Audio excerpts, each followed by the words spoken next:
Suggests that rather like St. Brendan getting to Newfoundland, it probably didn't happen because there really is no evidence. There are these tantalizing discoveries like coca leaves being found in the sarcophagi of Egyptian burial mounds.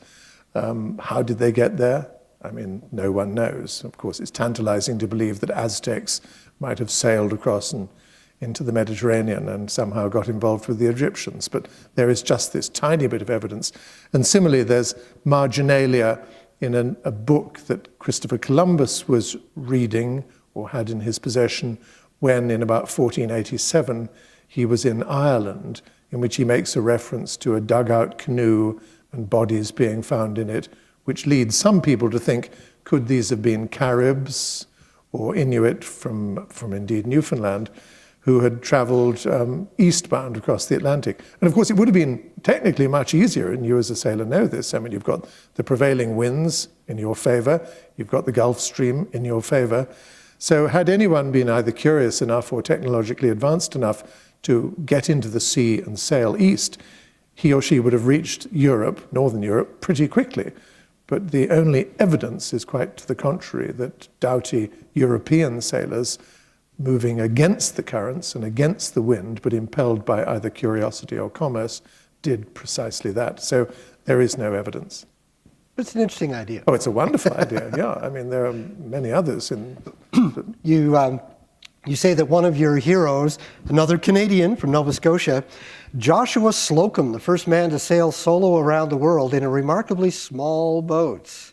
It was only, what was it, 24 feet long? Was it 32? Anyway, it was very small. Very small. Called the Spray. Yes. Sailed all the way around the world by himself. Why is he your hero? Well, I mean, the sailing alone around the world is just a great piece of maritime literature for a start. It's a wonderful book to read, and the adventures he had. I mean, I love the fact when he met Paul Kruger in South Africa on the way home, Kruger absolutely disbelieved that he could possibly have sailed around the world because he, Kruger, absolutely believed that the world was flat. He couldn't conceive, and he thought he made the whole thing up. But such a courageous individual. I mean, nowadays, of course, 14-year-olds sail on their own around the world, but with GPS and every possible. He had nothing. I mean, just a sextant. There's no radio, no radar, no nothing. He was a very remarkable individual, and I commend anyone that's never read both Richard Henry Dana's 2 Years Before the Mast or Joshua Slocum's Sailing Alone Around the World as two of the great pieces of maritime literature. The thing about Joshua Slocum's book is that it's very understated. Totally understated. Oh, today I reached Tierra del Fuego, which is the bottom of South America. Oh, yeah, well, I'm going to turn right. Exactly. Head up into the Pacific. Yes. Rounded horn. Yes, I did the horn yesterday. Yeah. Right. It's this guy's doing this amazing trip. Oh, boy.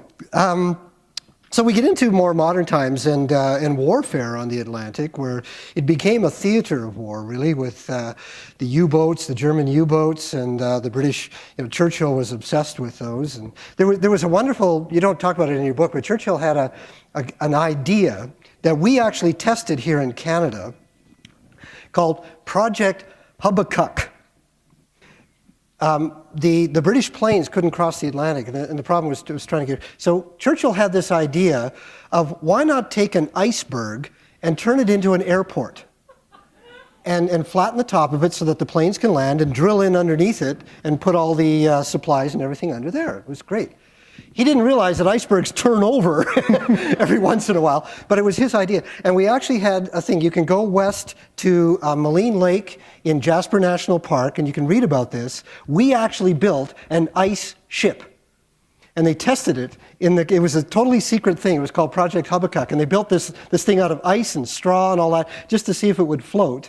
And it was a secret project that the Canadian government was doing with the Brits for all of this. Anyway, I'm distracting you from No, not. I just want to bounce back with another equally ludicrous project, which was the decision by the British government, which had as one of its many possessions an island which is still in British ownership now, called Tristan da Cunha, which is the world's most isolated inhabited island, 1,800 miles west of Cape Town, home to 250 people. 7 families. They don't do much, but what they do with each other, with the extraordinary, the debilitating genetic consequences. But the British government decided in 1941 to reclassify Tristan da Cunha as a ship. And they decided to call it HMS Atlantic Isle and dismiss the colonial governor and put 6 sailors on to run it as a static ship. Static ship. Static ship with its duties to spot German submarines operating in the South Atlantic. Okay, yeah. So icebergs in the north, islands in the south, and both British ideas? I guess the navigator wouldn't have a lot to do on an island ship, would he? Indeed. Anyway, we get into the war, and a turning point that you mentioned is the sinking of the ocean liner Lusitania.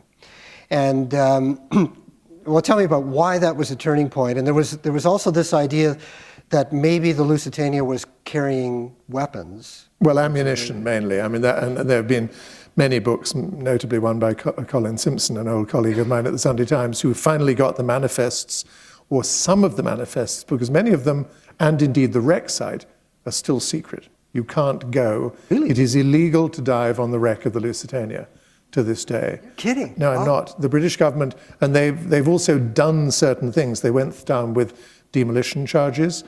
That there are still dark secrets about the Lusitania which continue to fascinate. It's like sort of whatever that island is in Nova Scotia, Oak Island. Sort of Oak Island, yes, Oak Island. Eternally perplexing. But the assumption is, and Colin Simpson's book sort of more or less proves it, that the Germans did have some degree of right in torpedoing that ship.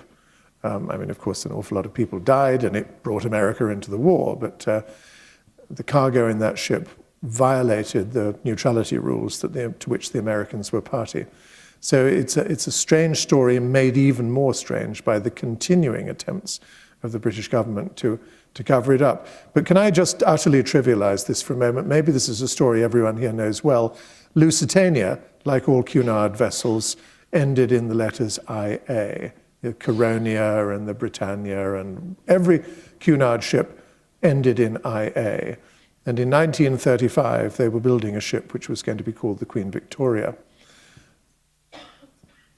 King George V was invited to the shipyard and was shown round by the chairman of Cunard, and he came to this keel, 543 or whatever its numbers was, and the king said to the chairman of Cunard, who was obviously an extraordinarily stupid man, "And what do you intend to call this ship?"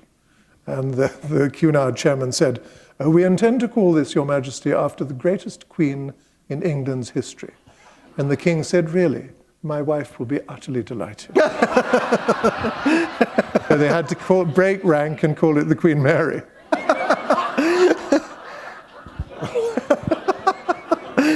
Okay. And she's still afloat in Los Angeles. She's still there. Well, but what, I mean, how much was the Atlantic, since this is the theme of your book, was it, I mean, how much of an influence was it in the theater of war in World War II? Well, almost everything was tried out there, first of all. I mean, the basis of, first of all, ships rammed each other. That was mainly, of course, a Mediterranean phenomenon. And then the cannon was invented. And then how do ships do battle with one another? Well, basically, the cannons are sticking out of the sides, and so the ships are broadside onto each other and firing guns until one destroys the other. And then, of course, came the seminal moment when Nelson at Trafalgar crossed the T, as they call it, which is driving his entire fleet at 90 degrees into the French and Spanish fleet, breaking them into 2 fleets and defeating them that way. That was a signal event in the evolution of maritime warfare. But then, I mean, I go on and talk about all sorts of other things, like the evolution of from the wooden-hulled ship to the metal-sided ship, and the first battle was the Merrimack and the Monitor during the American Civil War. And then once we built fully steel warships and long-range guns, then the classic battle of all time was the Battle of Jutland in 1916.